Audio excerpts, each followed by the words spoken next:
Good morning, everybody. My name is Munji Dhawadi, M-O-N-G-I-D-H-A-O-U-A-D-I.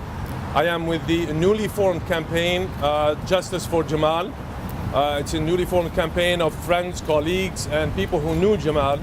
And the purpose of this campaign is to bring attention to this late episode that everybody's talking about these days. We want answers about Jamal's disappearance in Turkey, and we gather here today to voice our concern, to ask for answers to so many questions primarily from the Saudi government, but also from others who might have information about the whereabouts of Mr. Jamal Khashoggi. We have a host of people that knew Jamal, the great friend, the great colleague, the gentle soul Jamal that we all knew.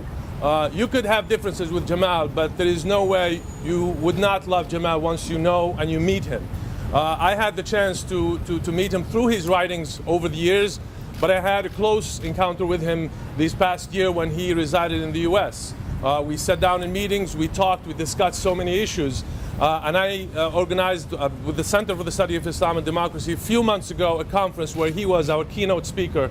And he was very impressive in his remarks and his thoughts. With me, as I'm not going to be long, is Nihad Awad, who is the executive director of CAIR National. He's also a friend of Jamal Khashoggi. He will also welcome and say a few words. And then we'll go to Congressman Gerry Connolly from Virginia, who also knew Jamal, and Jamal resided in Virginia when he was here in the US. And then we have a host of other people who will, I ask you to introduce yourself. If you are representing an organization or if you're here on your own capacity, that's okay. And then say a few words and we'll move on. Thank you so much for being here. Good morning. Thank you. I'm coming as a friend of 25 years, someone who knew Jamal for more than 2 decades. I knew him as a journalist. I knew him as a friend. I'm coming here with personal feelings. Since he resided in the US last year, I have spent many hours with him discussing the issue of democracy in the Middle East, in Saudi Arabia. Jamal has always loved his country.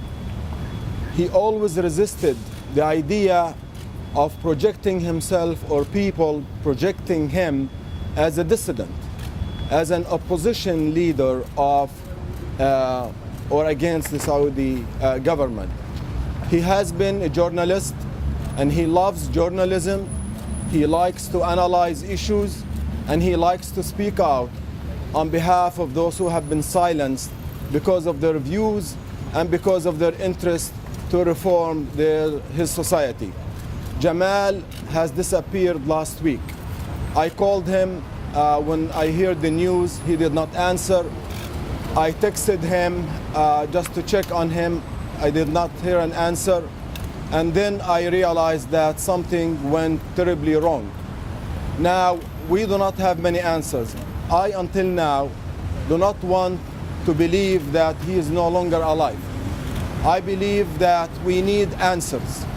We call on our administration, the Trump administration, to do all its best to find answers, to conduct an investigation, and to press for answers that will satisfy all of us. Jamal deserves protection because he's a free man, he has a free mind, and he loves journalism. Jamal has been granted, as he told me, asylum in the United States, so he deserves American protection. He is a resident of Virginia, and politicians from Virginia and from all over the nation should speak on his behalf and seek answers. We request and demand the Saudi government to give clear answers and not to evade the question. He entered the Saudi consulate and he never left. If they have a proof that he left the consulate alive, they should share it with us. Until now, we have not seen concrete, convincing evidence that he left the consulate and he is alive. So the burden of the proof lies squarely on the Saudi officials. And also we demand that Turkish officials should disclose all the information they have as soon as possible. I also thank the media for raising his issue, because Jamal Khashoggi speaks for you. Jamal Khashoggi is the hero of the press. He is the hero of freedom of expression and freedom of the press. He should not be the victim of this episode. I hope that his issue will continue to be alive. And finally, at another moment, we will disclose Jamal's efforts to promote democracy in the Arab world. He and I and some others have talked about this, and some media have asked questions.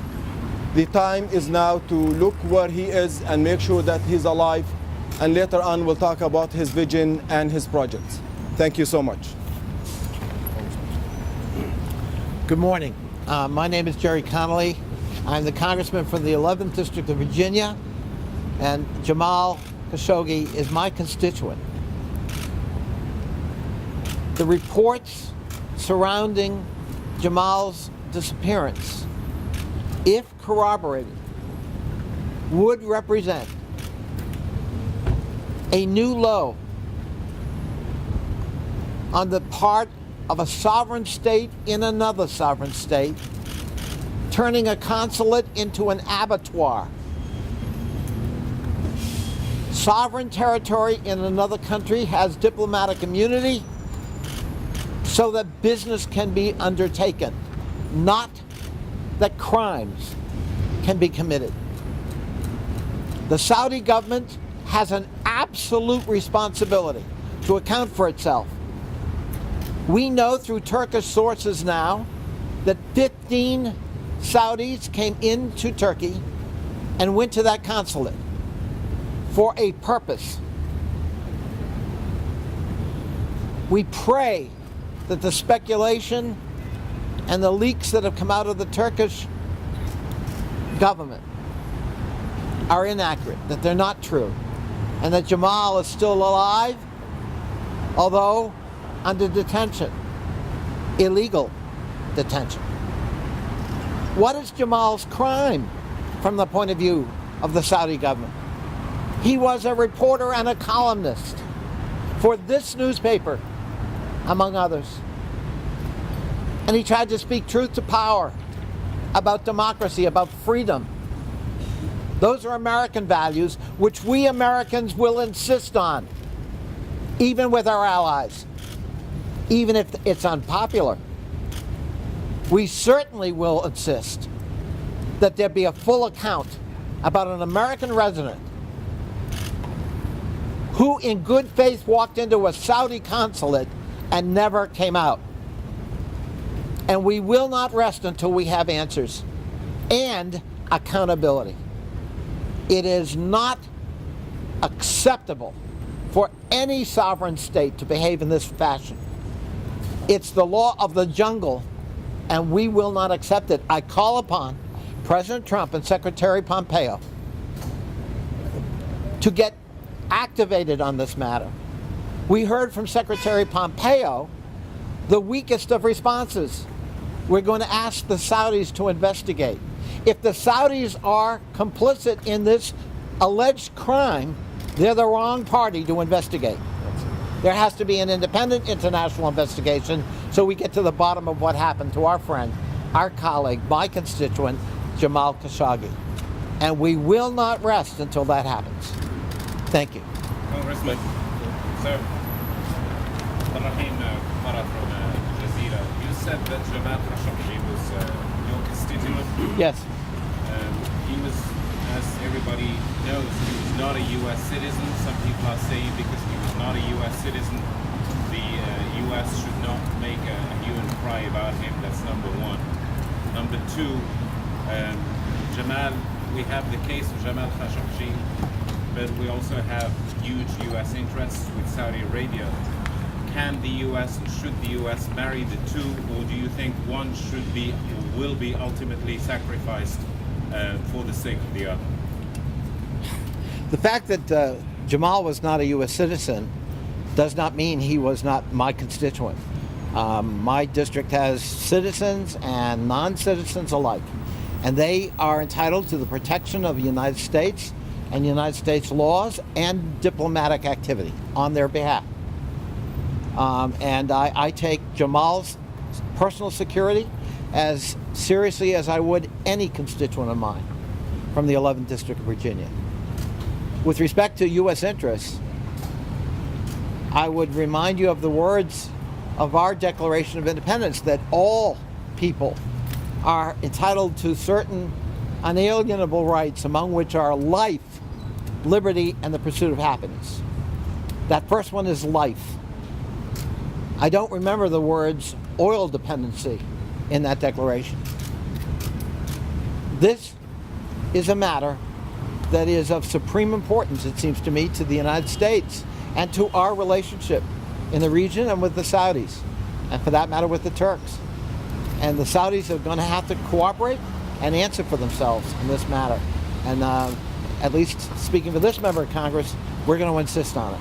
Congressman, Nurse Line of Washington Post, there was some information that came out that seemed to indicate that the United States intelligence community knew about threats against Mr. Khashoggi prior to his disappearance. Do you have any information about what those threats were, or if that was communicated to you? I have no such information, but I will say this.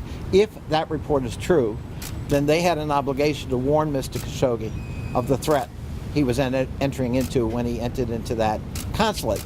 My understanding is he had been in the consulate shortly before, a couple of days before, and felt secure based on that experience. And that was the setup. So if they had intelligence, it should have been shared, because that was a life-threatening threat. Thank you. Thank you. My name is Issam Omesh. I'm a founding board member of DAWN, Democracy for the Arab World Now. It's a new organization in DC whose mission and vision was to promote democratic values and advocate for the rule of law and human rights in the Arab world. Jamal Khashoggi was a founding member, or is, and a president and CEO, and we hope and pray for his safe return. When Jamal came to Washington, D.C., he came because he couldn't live under the atmosphere of fear and under the suppression of human rights and democratic values in his country. He knew he can't live in silence. He knew he can't be stopped from advocating the values that he lived for. He became the voice of the voiceless. He became the amplifier of the whispers of the scholars and activists in his country who couldn't speak out, and those who were jailed and tortured if they did. And he was ready and anxious, always enthusiastic and determined, through the fine journalism and the eloquent pen he carried. I've had the privilege of knowing him prior to his arrival to DC, being a surgeon and physician to his family. So I've known him on a personal level. And then when he came to DC, he was looking for like-minded freedom lovers and defenders of democracy. And he worked with a core of friends to establish DAWN. It stands for the acronym, it's an acronym that stands for Democracy for the Arab World Now. It uses its name to become a glad tiding for a new morning in the Arab world, where freedom and democracy will be the mainstay. We're all fearful for the unknown events that may have taken his life, but we know he stood with bravery and courage. And I hope that we can see him back. If not, he has paid with the ultimate sacrifice for it. We stand here to reaffirm our support of his family, of all the efforts to find out what happened to Jamal, and we affirm that in our prayers and hopes that he will be back. If not, we will remain on the path of ensuring that democracy and freedom is paramount and is established. I call upon our government, I call upon our officials, and I call upon all freedom lovers to find out what has happened to this fine man. May God bless him and bless his family. Thank you. My name is Thomas Melia. I'm the Washington director of PEN America, the writers' organization. I'm also the chairman of the Project on Middle East Democracy, POMED. In the previous administration, in the Obama administration, I was a Deputy Assistant Secretary of State for Democracy and Human Rights. So I know that the State Department and the U.S. government has access to a lot of information and needs to use its access and its contacts in Saudi Arabia to get answers immediately. There's no country with which we maintain closer, more frequent communication with than the Kingdom of Saudi Arabia. I've been there during my time at the State Department, as have many, many other U.S. government officials. If we can't get a straight answer out of the Saudis on this, then we have no relationship that's worth speaking of. Jamal Khashoggi, as many of you know, was a very soft-spoken, is a very soft-spoken, mild-mannered, independent thinker, unafraid to speak his mind and offer his assessment of the country he loves, Saudi Arabia. He's been resident in the United States, but he's always considered himself a Saudi patriot, and he wants better performance from his country's government, and we expect minimal performance from his country's government at this moment when they provide answers on what has befallen Jamal Khashoggi. He went into that consulate a few days ago. We don't know where he is today. He may be back in Saudi Arabia. He may be somewhere else. I'm speaking of him in the present tense because I want to believe that we're going to see him again soon. And we call upon the State Department and the U.S. government to get answers immediately. Thank you. Yes, good morning. My name is Khalid Safouri, and I'm a personal friend of Jamal. I've known him for more than 25 years. I visited him in his house in Jeddah. And for you that don't know Jamal, I would like to remind those people that Jamal was the editor of 2 Saudi newspapers, and he was suspended twice for speaking his mind. Jamal was also the head of a TV station out of Bahrain, and that station was shut down within 24 hours because he wanted the station to be independent and he wanted to speak his mind. Jamal was banned from tweeting and writing in 2014 because he wrote in support of the Arab Spring. And Jamal, if he passed away and he died for the ultimate, for his insistence that he always want to speak his mind. He was a courageous man, and he ended up living in exile. No one knew how much he suffered. His wife left him because she told him, I don't want to live in exile. And he lived alone here in Tyson's Corner, and I used to see him regularly. And he always insisted. He never wanted to overthrow the Saudi government. He told me, I'm not in opposition. I just want some freedom for my people, and he probably died for that reason. And for that reason, I think this is not a partisan issue. And I call upon Republicans, and many Republicans spoke up, to speak up and demand that President Trump does something, because he keeps reminding us that because of him and because of America, the Saudi government stays in power. He reminded us yesterday, he said it last week and the week before, 4 times in the last couple of months. So I think it's about time for him to pull the strings and call the King of Saudi Arabia and the Crown Prince and demand answers. Thank you very much. Thank you everyone for coming here today. I'm Sharif Mansour. I'm an Egyptian human rights activist and also the program coordinator for Middle East at the Committee to Protect Journalists. I'm here today even though I have not met Jamal personally. We share a lot of what our life say about where and how we live today. I'm exiled from Egypt. Egypt have tried to extradite me because of my human rights work. There were many times where I questioned going into the Egyptian consulate here in Washington, D.C., fearing for myself, even traveling abroad to be returned back to Egypt or to disappear. This is why this is an important case. It's important for me, and it's important for CPJ. Jamal is known prominent voice for a lot of journalists who over the past year under Crown Prince Salman have suffered very much the same tactics.